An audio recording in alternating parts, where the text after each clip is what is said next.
Hi guys! Gusto kong i-share sa inyo ngayon yung 6 na reasons why mahirap mag-ipon. Kung bakit nahihirapan tayo mag-ipon. Ayan, sa mga stay-at-home mom na nanonood, sa mga nagtatrabaho, at sa lahat ng mga makakanood ng video na to, ito yung mga bagay na natutunan ko over the years din na pinag-aaralan ko yung sariling finances namin. So guys, hindi ako isang financial advisor.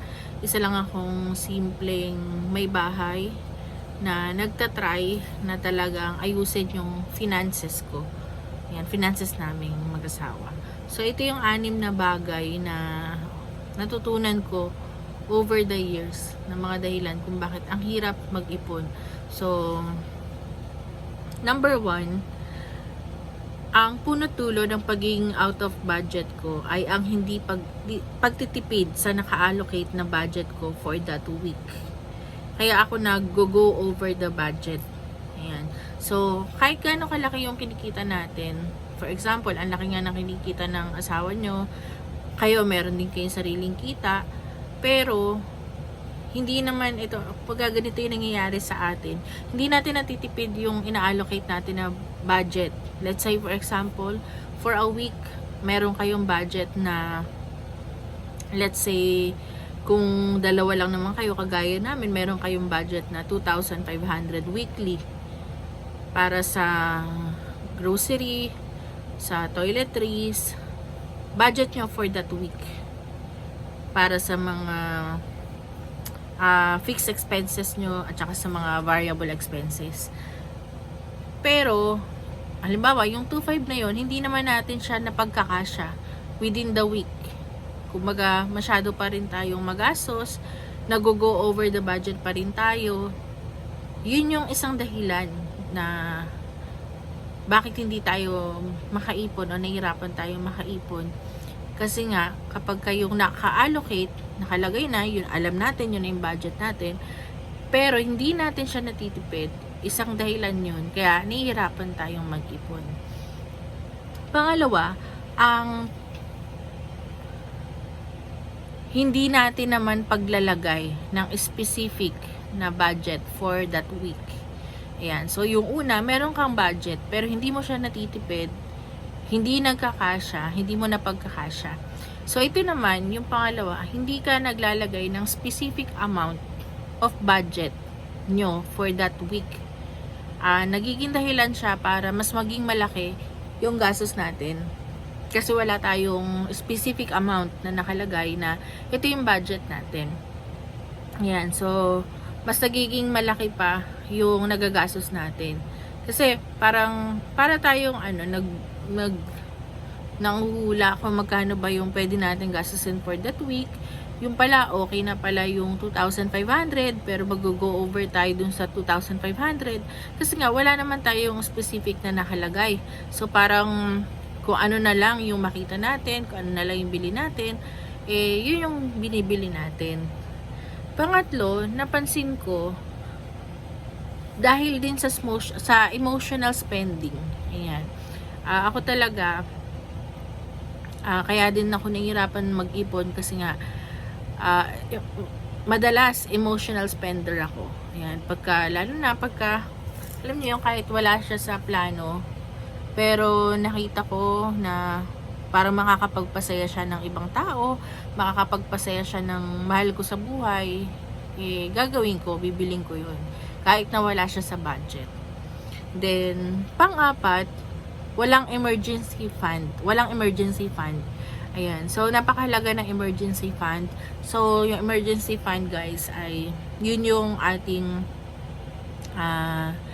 emergency fund para sa panahon na mawalan tayo ng trabaho, para din sa panahon na kailangan nating tumigil pansamantala sa pagtatrabaho dahil bawa nagkasakit tayo o kaya meron tayong kailangang alagaan na mahal sa buhay na nagkasakit at kailangan nating mag-stop panandalian para sa pagtatrabaho o kaya naman nawalan tayo ng trabaho o kaya naman nung nung last 2020 ba yun, na nagkaroon tayo ng pandemic, nag-stop lahat, hindi tayo pwedeng umalis ng bahay, at hindi tayo makakapagtrabaho.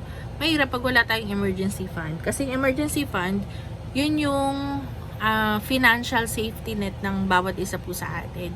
Halimbawa, kami, ang mga expenses namin ay, halimbawa, sa isang buwan, ang expenses namin na talagang wala dun yung mga luho. Kumbaga, kung ano lang talaga yung kailangan.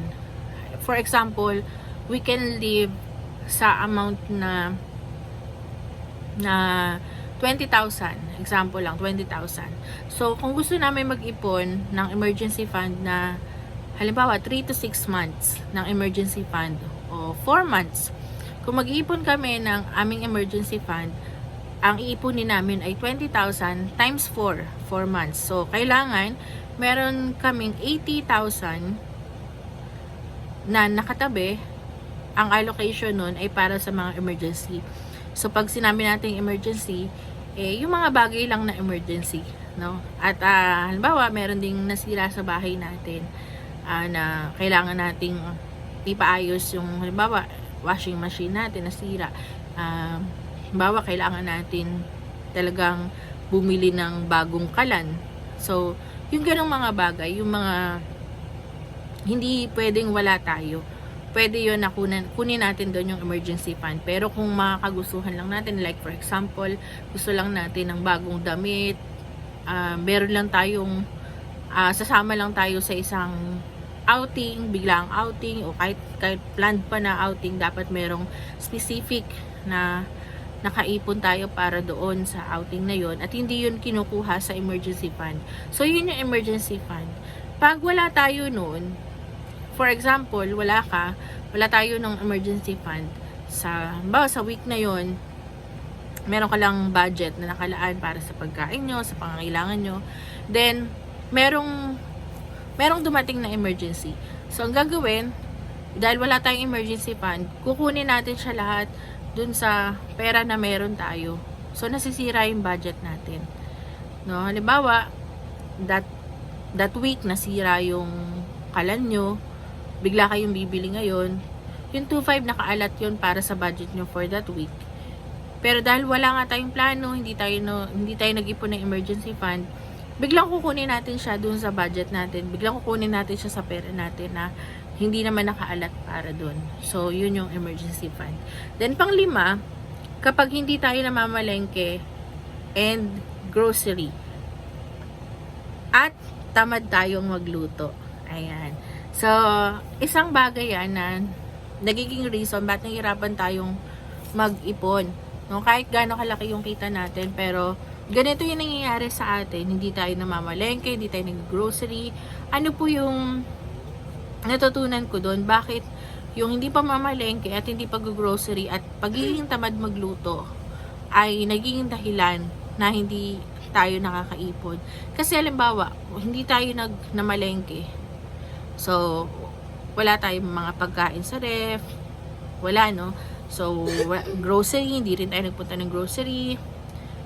At, halimbawa naman, meron nga tayo, pero tamad naman tayo magluto, di tayo nagluluto. Magtatanghalian na, pero hindi tayo nagluluto. Ang mangyayari, mapapa-order tayo ng biglaan. Mag-go over tayo the budget kasi hindi tayo nakahanda. Malaking bagay yung namamalengke. Pag wala tayong pinamalengke, pag wala tayong grocery, laging ang last resort natin, order tayo, bili tayo ng instant na pwede natin kainin. Pero it makes the difference pagka tayo ay namalengke. Malaki yung natitipid natin pagka din tayo ay nagluluto. Yung niluto natin, yung umorder tayo ng food, let's say gumastos tayo ng 600 pesos for delivery ng food. Yung mismong nag food panda tayo, 600. Pero excuse me, yung 600 na yon, kung pinamalengke mo, kung nagluto ka, Hindi lang siya isang kainan. Lalo na pagka kagaya namin, dalawa lang naman kayo, ganyan. Yung 600 na yon, may extend mo pa yung paggamit sa kanya kung pinaghandaan natin yung week. Ayan. So, yun. And, pang-anim. Hindi marunong mag-no. Ayan. So, hindi marunong mag-no. Pag hindi tayo marunong mag-no, pagka halimbawa, niyaya lang tayo, bigla tayong niyaya, wala sa budget, pero dahil mahiyain tayo, hindi tayo nag-no,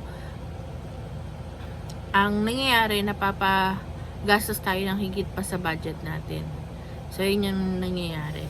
So, yun yung 6 na bagay na natutunan ko. Siguro dagdagan ko ng isa. Pagka hindi tayo marunong mag-budget, wala tayong budgeting. Dun tayo, mas hindi tayo nakakaipon, mas talagang sira yung paggamit ng pera natin. So, siguro next time, gusto kong i-share yung sarili naming budgeting dito, budgeting system namin dito sa YouTube. So, yun lang guys. Sana nakatulong sa inyo. So, siguro, alam niyo naman na yung mga bagay na yun. Kaya lang minsan pag hindi tayo nare-remind, parang, yan na naman, magulo na naman yung finances natin. So, yun. Yung 6 na bagay na natutunan ko, una, pag hindi natin natitipid na pagkakasya, yung naka-allocate na budget for that week. Pangalawa, yung hindi paglalagay ng specific amount of budget every week. At pangatlo, yung dahil sa emotional spending. Pang-apat, walang emergency fund. Pang-5, hindi tayo namamalengke, hindi tayo nag-grocery, tamad tayo magluto. And then, pang-6, hindi tayo marunong mag-no. Ayan. So, yun yung 6 na bagay na gusto kong i-share sa inyo. Sana, natuto kayo sa bagay na yun. May na-share ako sa inyo kahit papaano na natutunan ko sa pagbabudget. So, mahalaga na tayo ay nagbabudget.